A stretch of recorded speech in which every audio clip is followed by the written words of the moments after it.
This content is for kids. It's not for kids. Isn't that what I said? No, it's not for kids. If you are 13 years or younger, this is not for you. Do I have to kill somebody in order to actually make that point across? No, man, you don't have to kill no one. Wait a second. Oh, no. We return to our planet. The High Court may well sentence you to torture. He likes movies, we like movies. SeptumSin versus the world. SeptumSin versus the world. SeptumSin versus the world. SeptumSin versus the world. I'd buy that for $1. Greetings, everyone, and welcome to another episode of SeptumSin versus the World. I'm SeptumSin. Today we are talking about what I got. Show me what you got. I want to see what you got. Oh boy. Any case, we're going to be talking about some lovely things today. Another wonderful, letter R. Ara. So let's take a look at this. So the first one is a Ron Ford's Monster History 101, which I believe is a documentary. Or let's see here. Yep, actually no, it's not. It's a short film collection by Ron Ford. So I don't know about this actor. It's shot on video. This is done by SOV Horror, RIP SOV Horror. But very interesting. Always love these little short film collections. I do look forward to checking it out. This next one here, I've been meaning to get this for a while, but it's all about price. But Big Lots apparently gave me an opportunity, which is the Denzel Washington film Roman J. Israel Esquire, which I don't know a lot about, but let me just see here.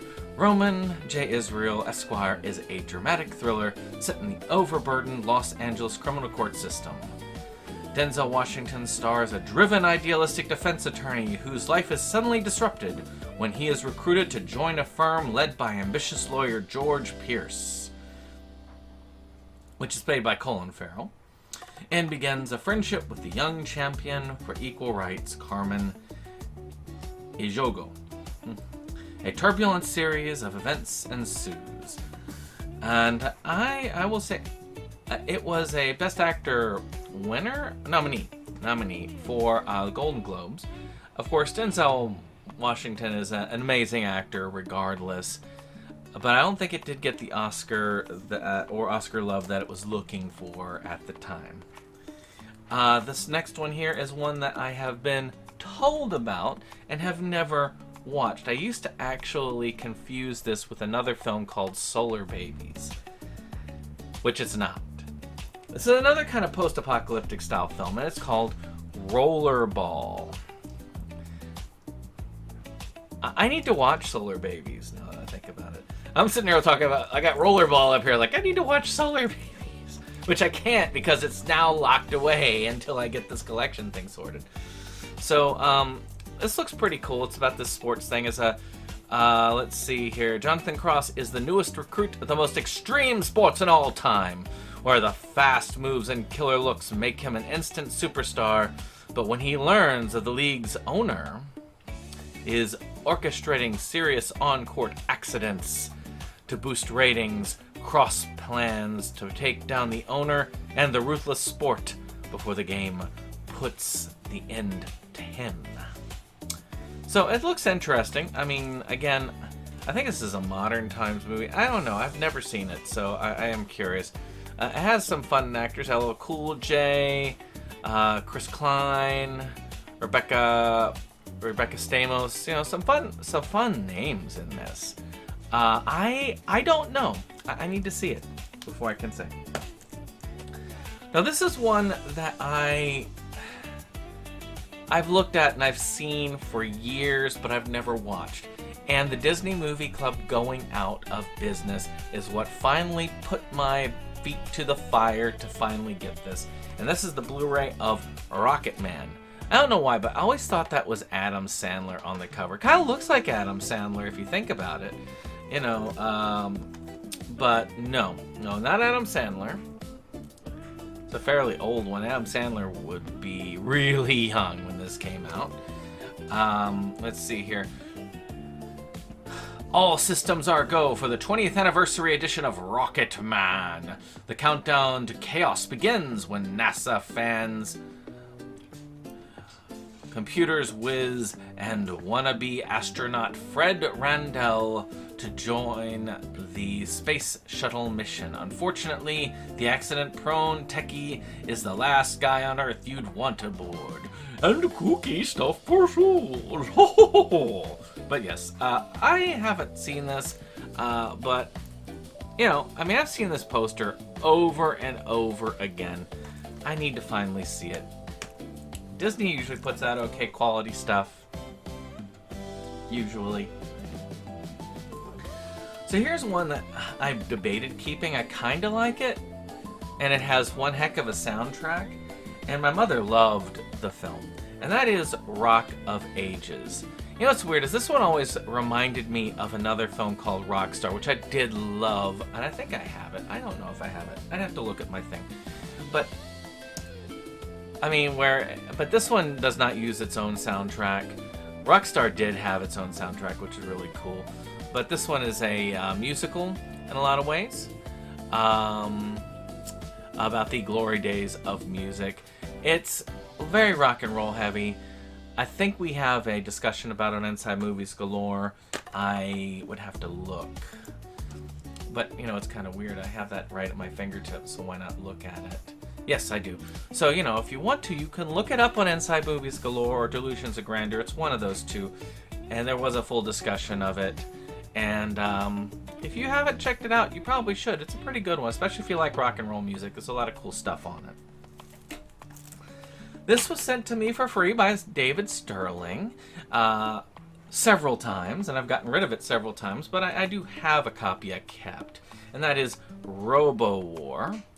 Because sometimes Sterling likes to, like, sweeten the deal by adding something extra to the orders, and Robo War seems to be one of those that almost always comes up.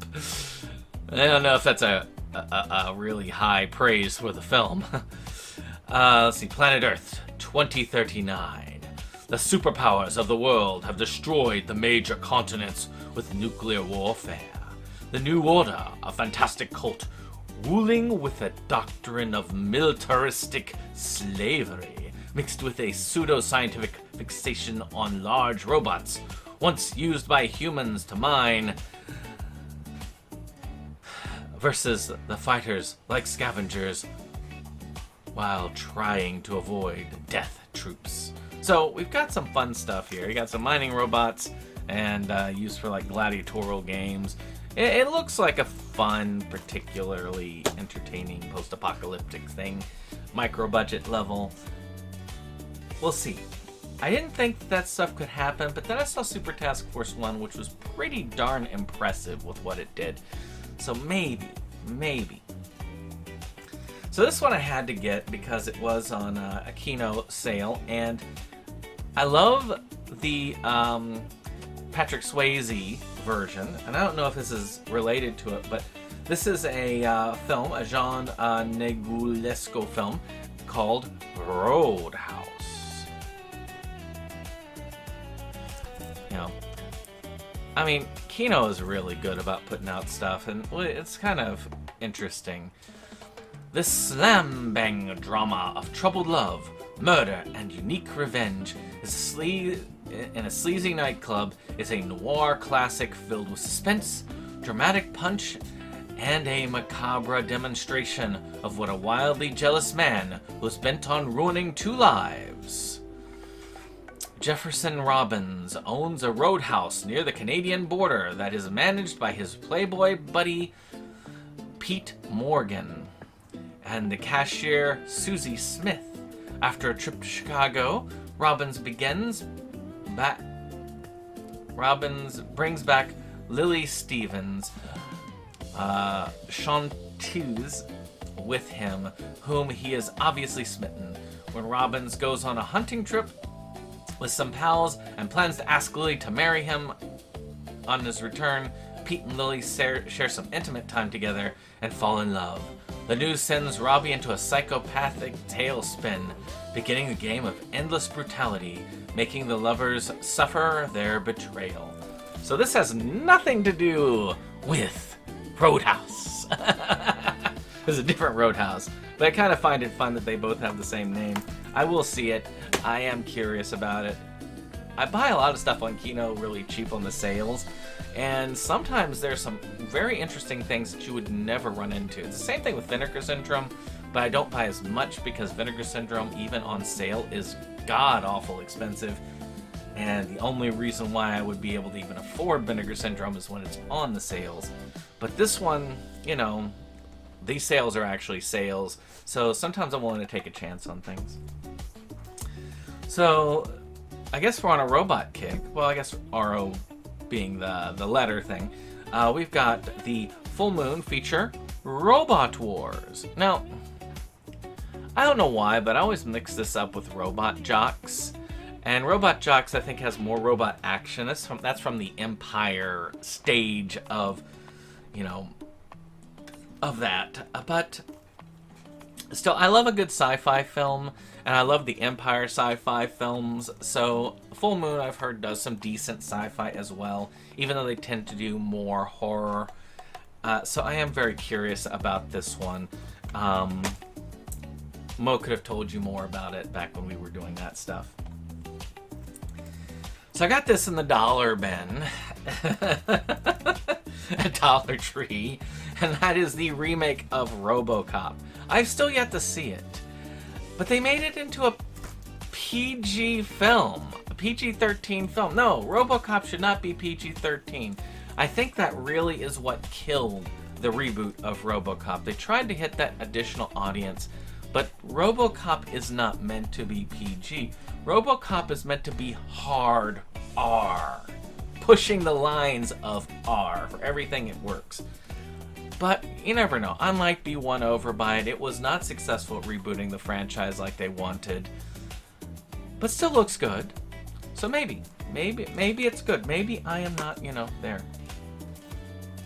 I got one more that I got from the Dollar Tree, and that is a film with Michael Pitt, Nina Arianda, Ray Romano, and Andy Garcia, which is called Rob the Mob.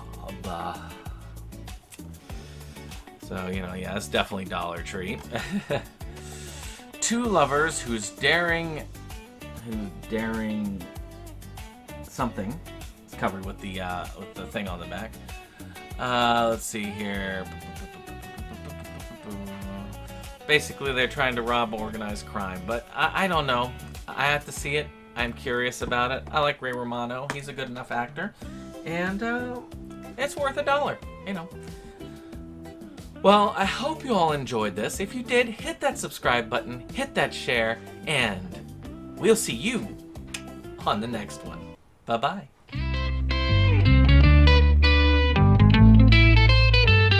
SeptumSin versus the world.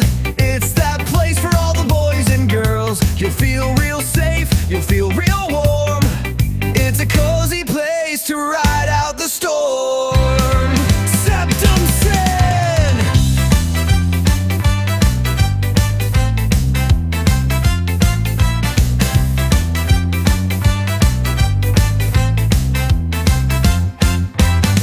SeptumSin and his best boy Jake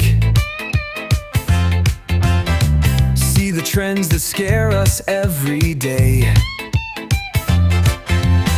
Physical media is going to the side. Dr. Stream